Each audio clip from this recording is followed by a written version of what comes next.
বাটি চাট তো অনেকেই খেয়েছো, কিন্তু আলুর মাঞ্চুরিয়ান চাট কোনোদিনও খেয়েছো?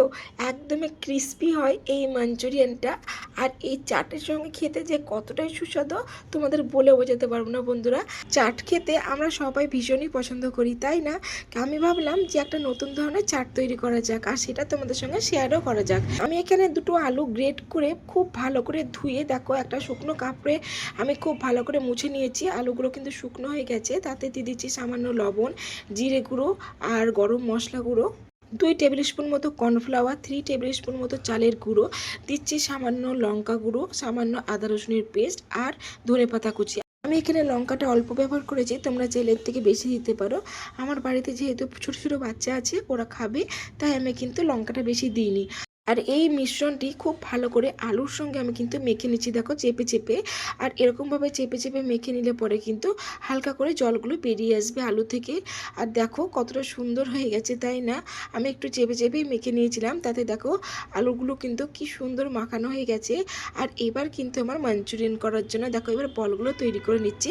আর আমি কিন্তু মাঞ্চুরিয়ানের জন্য একদমই ছোট্ট ছোট বলগুলো তৈরি করছি, দেখতে কত সুন্দর লাগছে, তাই না? একদমই ছোট্ট ছোট বল।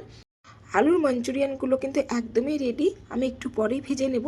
তার আগে একটা ডো তৈরি করে নেবো। এখানে দেখো 1 কাপ মতো ময়দা দিয়েছি, দিচ্ছি সামান্য লবণ আর সামান্য চিনি, দিচ্ছি 3 টেবিল স্পুন মতো সাদা তেল, আর দিচ্ছি সামান্য জোয়ান। এই জোয়ানটা দিলে পরে কিন্তু চাটটা খেতে ভীষণ ভালো লাগে, খুব সুন্দর একটা ফ্লেভার আসে, তার জন্য আমি জোয়ানটা দিয়েছি। খুব ভালোভাবে কিন্তু এখানে দেখো ময়দাটা আমি মেখে নিয়েছি। অল্প অল্প করে জল দিয়ে একটা ডো তৈরি করে নেবো। ডোটা কিন্তু শক্ত হবে না, আবার খুব নরমও হবে না, ঠিক এইরকম ডোটা দেখে তোমরা নিশ্চয়ই বুঝতে পারছো। ডোটা আমি 2 থেকে 3 মিনিট পর্যন্ত খুব ভালো করে চেপে চেপে কিন্তু মেখে নিয়েছি। আর রেস্টে রাখার দরকার নেই, আমি কিন্তু সঙ্গে সঙ্গে দেখো লেচিগুলো কেটেও নিয়েছি। হাতের তলার সাহায্যে খুব ভালোভাবে দেখো গোল করে নিচ্ছি লেচিগুলো। প্রত্যেকটা লেচি আমি কিন্তু গোল গোল করেই নেব। এবার দেখো এই লেচিগুলো কিন্তু আমি শুকনো ময়দা দিয়ে আমি বড় করে একটা রুটি তৈরি করে নেবো। রুটিটা কিন্তু আমি একটু পাতলা করেই বেলবো, কেননা চাটগুলো একটু পাতলা করে হলে পরে বেশি খাস্তা হবে। আর দেখো আমি কিন্তু পাতলা করে একটা রুটি বেলে নিয়েছি। এবার একটা বাটির শেপ দিয়ে দেবো, তার জন্য দেখো আমি একটা ছোট্ট বাটি নিয়েছি। এই বাটির উপরে রুটিটাকে দিয়ে দিচ্ছি। দেখো এই বাটির উপরে খুব ভালো করে চেপে চেপে আমি এই রুটিটা কিন্তু বসিয়ে দিচ্ছি। আর এই যে এক্সট্রা হয়ে আছে না যেগুলো, সেগুলো কিন্তু আমি ভাঁজ করে দিচ্ছি। আর এতে কিন্তু দেখো মনে হচ্ছে একটা ডিজাইন করছি, তাই না? কিন্তু দেখতে ভীষণ ভালো লাগে এরকম করে চেপে চেপে দিলে বন্ধুরা। কোনো ডিজাইন না, কিন্তু যেহেতু রুটিটা গোল আর বাটিটা থেকে রুটিটা একটু বড় হয়েছে, তার জন্য হয়তো এই ডিজাইনটা চলে এসেছে। তাতে কোনো সমস্যা না। দেখো আমি খুব ভালো করে কিন্তু বাটির চারিপাশে কিন্তু এরকম করে ভাঁজ করে দিয়েছি। এবার দেখো এক্সট্রা যে ময়দাটা আছে সেটা কিন্তু আমি হাতের সাহায্যে দেখো এরকম করে ছাড়িয়ে নিচ্ছি। কত সহজে ছেড়ে যাচ্ছে, তাই না?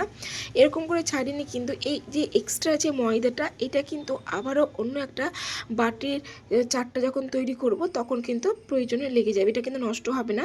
দেখো ডোটা দেখো কতটুকু হয়েছে, এটা কিন্তু নষ্ট হবে না। আবারও আমি বেলে নেব। আর এইদিকে দেখো একদমই বাটির চাটটা কিন্তু রেডি হয়ে গেছে। এবার আমি তেলে দিয়ে দিচ্ছি। তার আগে কিন্তু এখানে দেখো আমি একটা কাঠির সাহায্যে আমি কিন্তু হাতে করে দেখো ফুটো করে দিচ্ছি, যেন বাটি থেকে এই রুটিটা ছেড়ে না দেয়, তাহলে পরে বাটির যে শেপটা সেটা কিন্তু আসবে না। তার জন্য দেখো এবার খুব সাবধানে এখানে কিন্তু আমি তেলের মধ্যে দিয়ে দিচ্ছি। তেলটা আমি মিডিয়াম ফ্লেমে রেখেছি। একটা হাতার সাহায্যে সমানে কিন্তু আমি এই তেলটা কিন্তু দেখো বাটির উপরে দিয়ে দিচ্ছি। এতে কিন্তু খুব সহজে খুব অল্প সময়ের মধ্যে এই বাটিটা কিন্তু তৈরি হয়ে যাবে, মানে চাটের বাটি যেটা, সেটা কিন্তু খুব সহজেই হয়ে যাবে। আর দেখো দেখতে কি সুন্দর লাগছে, আর কালারটা দেখো কতটা সুন্দর চলে এসেছে না, কি সুন্দর কালার হয়েছে। এবার কিন্তু আমি উল্টে দেবো, কেননা বাটিটা কিন্তু এবার নিজে নিজে ছিঁড়ে যাচ্ছে। খুব সাবধানে দেখো আমি উল্টে দিচ্ছি। এবার এই বাটিটা একটা চিমটের সাহায্যে আমি কিন্তু তুলে নিচ্ছি, আর বাকি যে তেলটা আছে সেটা কিন্তু কড়াইয়ের মধ্যে দিয়ে দিচ্ছি। দেখো বাটি চাটটা দেখতে কি সুন্দর লাগছে, তাই না? কি ভালোই না লাগছে, কালারটা দেখো কতটা সুন্দর এসেছে। আর এটা যখন ভাজবে তখন কিন্তু খুব সাবধানে এপাশ ওপাশ করে ভেজে নিতে হবে। আর একটা কাঠির সাহায্যে আমি তুলে নিয়েছি, তেলটা পুরোটাই ঝরে গেছে, দেখে নিশ্চয়ই বুঝতে পারছো যে কতটা সুন্দর লাগছে। এবার আমি পটাটো মাঞ্চুরিয়ানগুলো ভেজে নিচ্ছি। আর দেখো ছোট ছোট বলগুলো দেখতে কি সুন্দর লাগছে, তাই না? এই পটাটো মাঞ্চুরিয়ানগুলো এতটাই ক্রিস্পি হবে বন্ধুরা, এতটাই ক্রিস্পি হবে যে খেতে ভীষণ ভালো লাগে চাটের সঙ্গে। আমার তো ভীষণ ভালো লেগেছে এই পটাটো মাঞ্চুরিয়ানটা। আর প্রত্যেকটা মাঞ্চুরিয়ান দেখো ফুলে কতটা বড় হয়ে গেছে। মাঞ্চুরিয়ানের কালার দেখো বন্ধুরা, কতটা সুন্দর কালার হয়েছে তাই না? দেখতে কি ভালোই না লাগছে। এবার আমি এই পোটাটো মাঞ্চুরিয়ানগুলো কিন্তু সবগুলোই তুলে নিচ্ছি, এর থেকে বেশি কালার করার দরকার নেই। আর এতটা মুচমুচে হয়েছে যে তোমাদের কি বলবো বন্ধুরা, ভীষণ মুচমুচে হয়েছে এই পোটাটো মাঞ্চুরিয়ানগুলো।